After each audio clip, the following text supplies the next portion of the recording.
Hello mga kabakyard, kumusta po kayo? Isang mainit na umaga po sa ating lahat mga kabakyard. So time check tayo mga kabakyard. Oras natin ngayon is nasa yan, nasa 10 ng umaga mga kabakyard.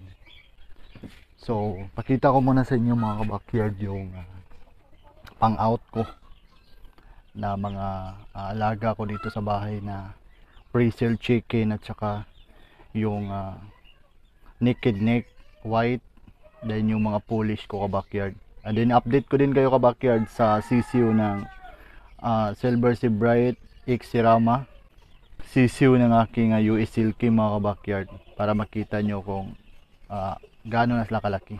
So ito yung mga pang out ko ka-backyard, itong dalawa, itong ash gray, pang out ko din to, at saka yung Fraser white mga ka-backyard. Yan, pang out ko din yan. Yung isang naked neck ko mga ka-backyard, baka nagtataka kayo na wala na siya dito. Namatay yun mga ka-backyard dahil siguro sa madalas na paglindol dito sa area namin, dito sa Cagayan. Kaya nagtaka ako. Pagising ko ng umaga, wala na, matigas na ka-backyard. Kaya hindi ko na-update sa inyo mga ka-backyard dahil masyadong busy ako sa trabaho. Kaya nilibing ko na lang. So ito na lang dalawang naiwan.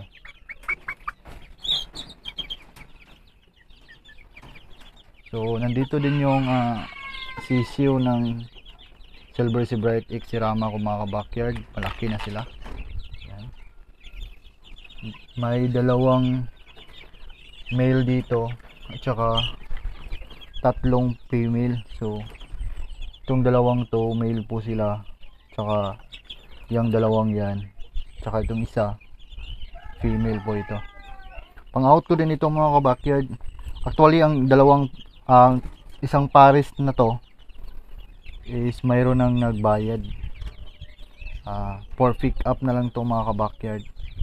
So ang mga USL chicks ko mga ka-backyard, ayan po sila, malalaki na tsaka malulusog.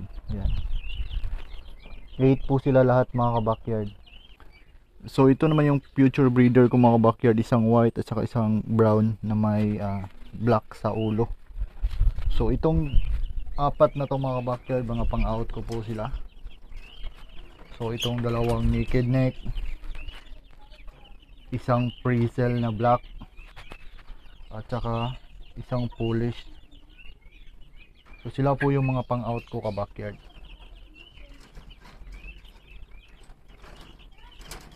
So punta naman tayo mga ka-backyard sa aking mga alagang parakits dahil mayroon tayong i-harvest ngayon sa DIY cage ko na gamit yung electric pan. Actually may apat sila na inakay doon mga ka-backyard. So samahan nyo ako mga ka-backyard. So ito naman yung flying cage ko mga ka-backyard sa cockatiel at saka sa English budgie ko. So ito yung DIY cage ko ka-backyard na mag-harvest tayo ngayon. So dito natin nilalagay yung harvest natin ng mga anak sa aking parakits na nasa DIY cage. So ang bait po nila mga ka-backyard, nagpahuli agad sila sa akin. So ang una nating nakuha mga ka-backyard is isang pied parakits.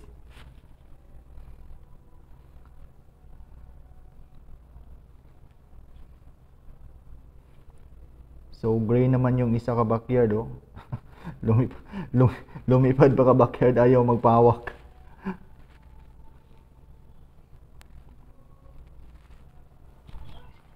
Medyo natagalan ako pagkuha dito mga ka-backyard dahil nasa ilalim pa ng nest box yung green na anak ng ating i-harvest mga ka-backyard.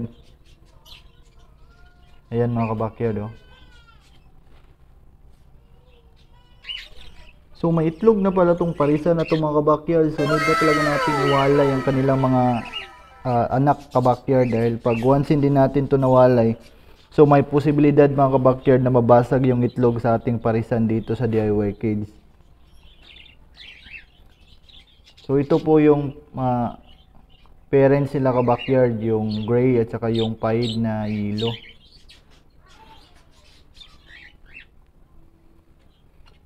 So ayan mga ka-backyard, binuksan ko para makita nyo ng maayos. So may isang itlog na pala mga ka-backyard. So, sarado na. So, ayan po lahat ng harvest natin ka-backyard sa DIY cage. So, mayroon pong dalawang gray, isang fade na white, at saka isang green. So, dalawang pair po ngayon ang i-harvest natin ka-backyard sa cobalt blow ko na pair at saka sa pied ko dito sa loob ng aking ibunan mga ka-backyard. Actually, mayroon din silang apat na inakay mga ka-backyard. So, ayan, nakalabas na. So, yung dalawang yan, napasilip-silip at saka yung green sa taas. So, yan po yung mga anak nila ka-backyard. So, iwawalay natin yan ka-backyard para makapag-breed na naman ulit yung ating mga alagang parakeets. So, nag-start na akong mag-harvest sa kanila ka-backyard. So, unang kinuha ko yung isa. Yung yellow mga ka-backyard. Actually, mabait itong mga anak nila ka-backyard dahil pag once nagbibigay ako ng seeds, hinawak-hawakan ko. So, hindi sila mailap sa akin. So, isunod naman natin itong isa mga ka-backyard. Ayan. Sumapit ka dito. Oh, nasa kamay ko pa mga ka-backyard. Parang nagipaglaro.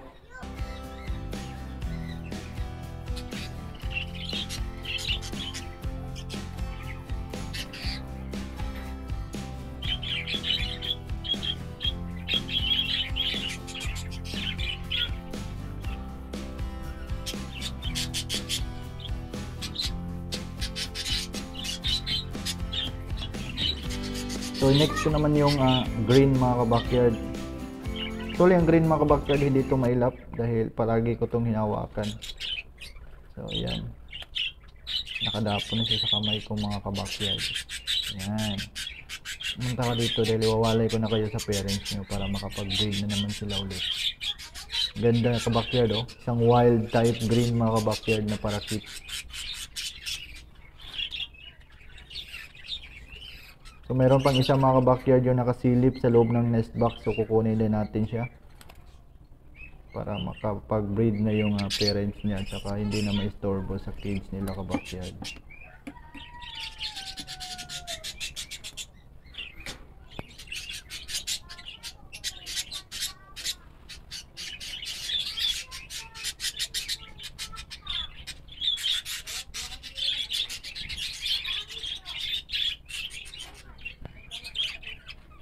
So, ayan po yung parents ka-backyard. Cobalt Blue Cock, X-Pied Hen. So, ito na yung total harvest natin ngayon ka-backyard. So, dalawang pair po yung kinuna natin ng mga anak. So, ang total po nila ka-backyard is 8. So, ganito po sila kaganda mga ka-backyard.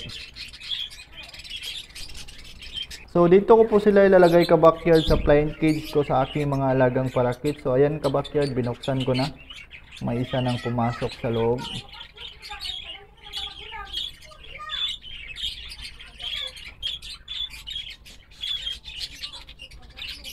Bilisan nyo para makapasok na kayo. Bilis, bilis, bilis. Ayan. Bilisan nyo para makakain na kayo ng seeds.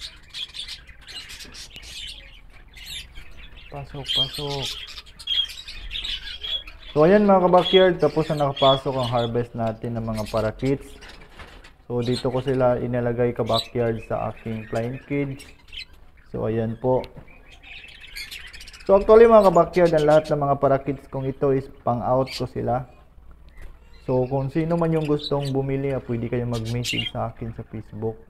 O di kaya dito sa comment section sa video natin. So, dito na magtatapos ang vlog ko mga ka-backyard. Thank you for watching. God bless po sa ating lahat. Mag-ingat po tayo.